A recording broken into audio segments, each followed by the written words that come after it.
Um, so I hope that's okay. Welcome. Today we're going to be talking about assessing digital tools, and my name is Karen Leonard. I am the Director of Education Technology and Virtual Blended Instruction here at the Oklahoma State Department of Education. You can reach me easily with my email. I respond to all emails, ask questions. I'm here to brainstorm and share ideas with you. And you're also able to access this slide deck using the bit.ly that's up in the right-hand corner, and that will be constant there throughout the entire session. So if you don't feel you want it now, but maybe later on you see something, it will always be up there in the corner. And I'm going to skip over that. So today we're going to learn how to select high quality digital tools that increase student learning gains and engagement. And we're also going to have some time that if you have any questions and want to unmute or turn your camera on and ask, I am here for you. I know that when I was in the classroom, I was that person who would troll social media and other schools and friends to find out what was the newest tool out there. I always would get really super excited, get all of these wonderful ideas on how I could use the tool. And I would go back to school and I would end up talking to my IT director, and he'd be like, no, you can't use that one. Well, maybe let's talk about some alternatives. And it would be so frustrating to me because I knew that the tool that I had was going to be amazing. So we're going to kind of talk about why we need to really ensure that we're vetting tools. Again, I'm looking at past experiences, knowing that I probably should have thought maybe some of these questions ahead of time. So one of the things you need to look for when you are looking for high quality digital tools is first and foremost the privacy and student data standards. These are, sometimes it's that fine little writing, the minutia that none of us want to read. But you really, really have to be cognizant of what that wording says. If you are not a person who's good at reading all of those little lines and facts and information, reach out and have other people read that information as well, because that is so critically important. We hear of cyber attacks and schools getting their information taken from them all the time. And you do not want to be the person that is at fault for that. So first of all, make sure that all tools are FERPA and COPA compliant. And another thing is, does that tool require parent or caregiver consent? Sometimes, I know we were just at an EdTech consortium meeting on Friday, and we were talking about the fact that sometimes parents give blanket consent for some of the tools that are being used. Sometimes parents have to give consent per tool. This is a good time for you to really sit down either with your IT director or your administration. And again, make sure you're reading all of the fine print within those tools. I know I didn't always do that. And looking back, I was thinking that that was really something that I did not err on the cautious side. And all I could think of was, what if? Another thing to look at when you're looking at things are student-facing advertisements. First of all, that's a great time to talk with your students about if someone's advertising on the website, it's probably not the most educationally firm site, although sometimes they do. Yeah. You want to make sure that there are student-facing advertisements are appropriate for students if they're there. And also, we know that during the pandemic, many of those wonderful tools were free. While we also know that many times when tools are free, that's a great way for the software companies to get that hook and get us connected and feel like we can't live without that tool. So really ensure that any tools that you're choosing to use, If they're free, think about what could be some alternatives if this does not remain free, or, what do I do about student-facing advertisements? And if you are not familiar with FERPA and COPA, we've got the Family Educational Rights and Privacy Act linked right there, and Children's Online Privacy Protection Rule. If you are looking at anything, if you are using software or online tools with children, you should at least read through these. Again, they're long, they're intense. What I typically tend to do is I would probably just go through and highlight. Think of some of the words: privacy, go through and highlight, or do a Control F for the word privacy and rights and safety and security, and just kind of see how those terms are used. I mean, you've got to read it all, but sometimes that's a good way to break down some of that legalese, is really by searching for some of those keywords that might help make it more understandable to you. Another tool that just came out recently is HyperWrite. That's one of the AI generating tools. And one of the facets of HyperWrite is a section that says, explain it to me as if I'm a 5-year-old. Maybe some of the legalese, that might be a good way. You can't always confirm that it's going to provide you an accurate translation, but it might be a good way to kind of help damper down some of that legal writing to help you understand a little better. Another thing that's really important is accessibility. Does the tool ensure access for all learners? You might think so now. You don't have any students that have some of the learning difficulties, but you get into a swing, and what if you do have a student transfer in? What if you have students that have those needs? We do need to make sure that all materials being used do have some form of accessibility tools built into them.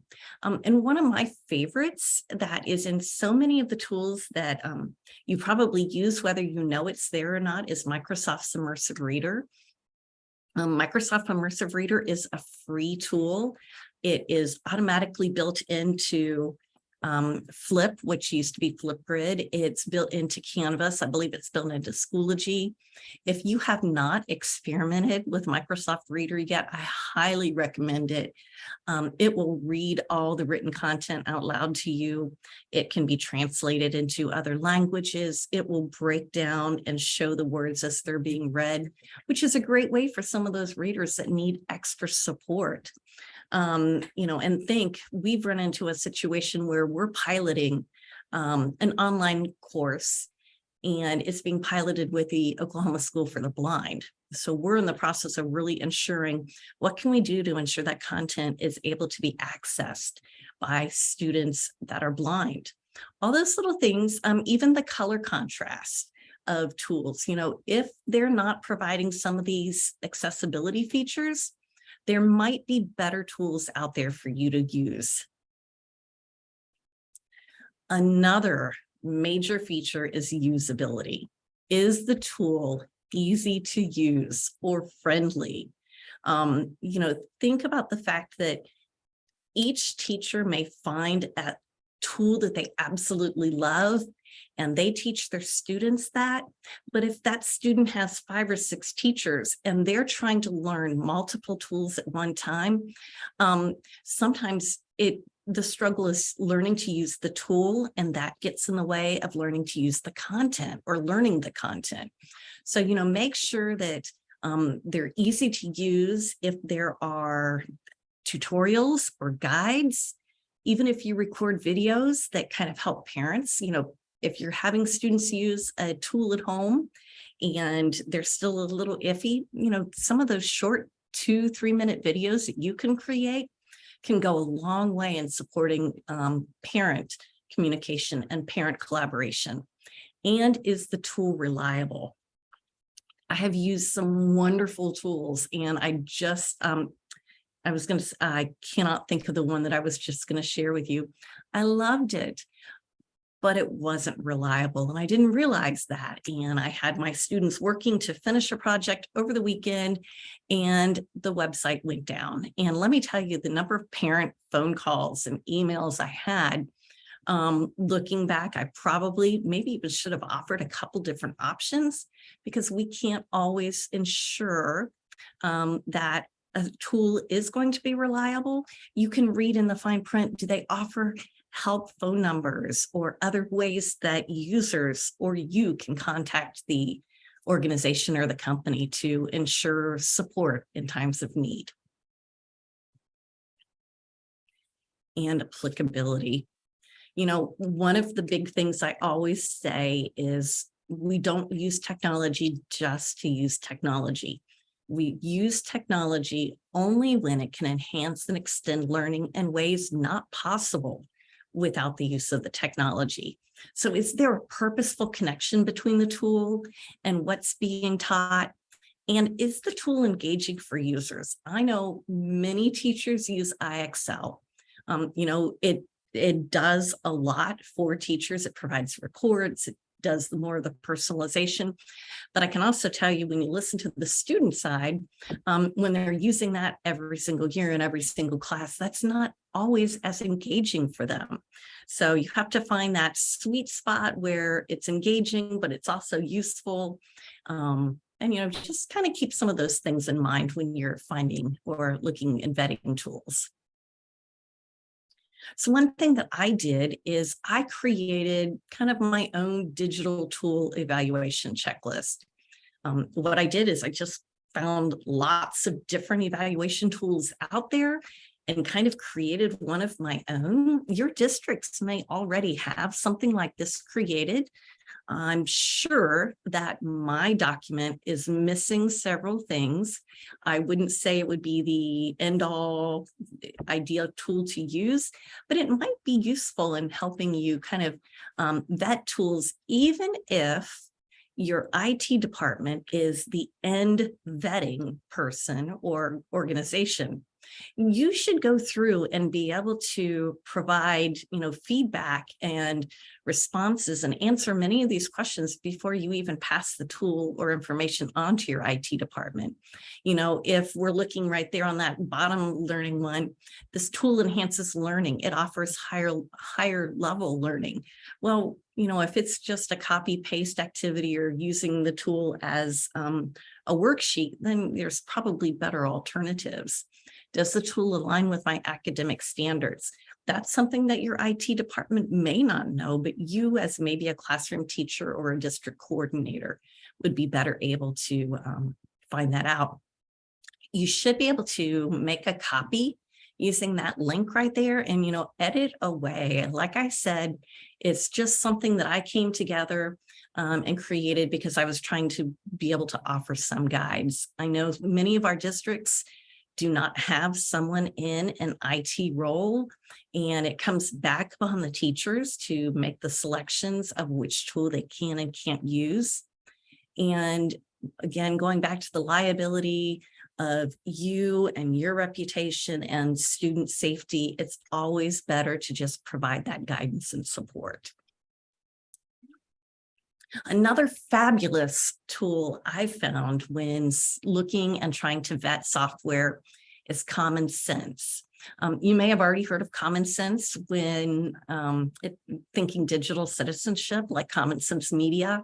They have fabulous, free, recently updated digital citizenship lessons, grade level specific for kindergarten through 12. So if you haven't seen that, that would be a good place to look for some digital citizenship lessons.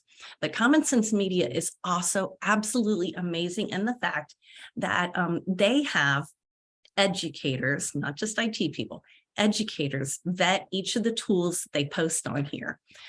This is a very interactive website. You can see the full review of why did it receive a 5-star for learning rating, community rating. You can actually see the support behind those grades. Tells you the grade level, the content areas, what this tool is good for. This one would probably give me concern. Looking at that, you know, I think as an educator, we normally think, oh my gosh, 79%, I really want an A or a B. And that's kind of where it goes down to, I would open the expert evaluation up and read through it. Sometimes you're able to say it's okay to get a lower score if it's really serving a purpose and it meets the needs. But at least you're aware of this. So if you do not have somebody in IT in your district, or if you just would like to get some other ideas, supports, evaluations, Common Sense is a great place to go for that. Some other ideas. A lot of schools go through this vetting process every single year. I just happen to have links and access to both UConn and Moore's public schools vetting system and their results. These cannot be used by you because these have been vetted specifically for teachers within those districts. But what I like is it gives me an idea. I can look here and say, well, UConn said that Clever is a green approved tool. It does have a district contract. It tells the grade level. Look, they even have the terms of service and the privacy policy linked right there. Now that would have been linked as of the date of the last review. So we know those privacy policies can change. And you can see some of their comments. Now they update theirs every, I think every 2 years, but this can kind of give you a good idea. And one that I think was really interesting is the Amazon Alexa is not allowed within UConn schools. And you're able to go through and actually see their reasoning behind each of that. So this is a hyperlink that will take you directly to theirs. Again, it's just kind of a good way to compare your district's policies with another district's. Moore Public Schools also has a great website here. You're able to select tools based upon the grade levels or the content areas you teach, and they will go through and tell you the different outcomes. And if you click on each of those images, it will take you to more of a description on everything there. Couple different things here. UConn's, you can visibly see right here, the dance mat typing was not approved for use. Over here on Moore's, you can't see immediately the tools that have not been approved by Moore, but if you were to work at Moore, you would be able to have access to, so which ones have already gone through that process, so you don't take their time or your time trying to vet other tools. One thing that I would recommend though, let's say you were a dance mat typing user, and that is just something that you absolutely loved. Well, obviously that's not going to be approved, but I would hope that, if you're going to your IT department or your IT person and saying, I really need this, hopefully that person should be able to offer you suggestions. And I just remembered the name of the tool I used to use. It was Glogster. It was great. It was an interactive bulletin board. Students could take and move things. We found out that not only was it not reliable, there were some issues in the end with some of their policies. And that's where my IT person and I sat down, and then we went and vetted Padlet instead. So hopefully it sometimes does take collaboration and flexibility and understanding that hopefully your IT person isn't saying no just to say no, but you have the ability to say, okay, well, I understand that this isn't the best tool. Do you have alternatives? And sometimes it just takes them seeing things from an educator's perspective. And, this may be the only tool that may be able to do what you want it to do. How can you make that work? Another tool that, well, it's more of an organization that you may want to be aware of is the Oklahoma Student Privacy Alliance. This is a newer organization here in Oklahoma. There's actually a National Student Privacy Alliance. Oklahoma is being led right now by June Kim at Moore Public Schools. And you can currently see the list of some of the school districts that have already decided to join the alliance. And the purpose of this alliance is school districts across the state will go ahead and share reviews basically like this, but by them putting this here, it will lower some of the paperwork. So they will already have a lot of the tools vetted, and then it would just be up to the individual districts to get some of the individual district paperwork. So the goal is, we know that Oklahoma can work together to ensure that we have a list of strong, vetted, appropriate websites and tools for students. So it's always better to group think than think individually and be isolated. So if you want more information about the Oklahoma Student Privacy Alliance, there was a recent webinar last week done by OPSRC, but you can just click here to the Oklahoma Student Privacy Alliance. And another thing is, I will put June Kim's email address in the follow-up for this session, and feel free to reach out to him. He is amazing to work with, and his goal is just to help keep all of our students safe.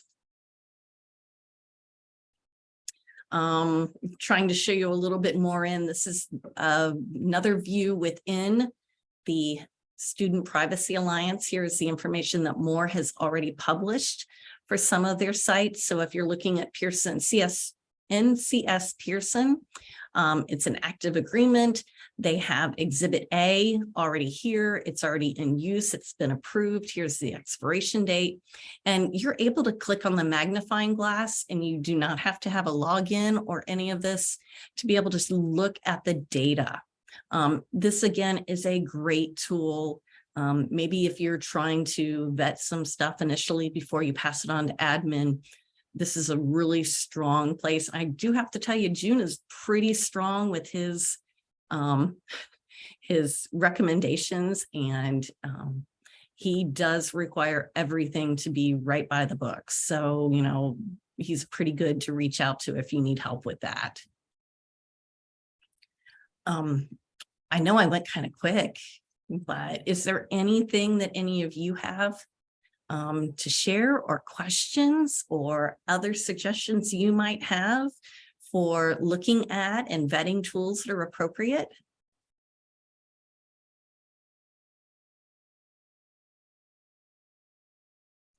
Well, you're an easy crowd tonight. Oh my goodness. I might even get to leave on time today. That's kind of fun. Like I said, I am going to stop the recording. And like I said, hopefully something works.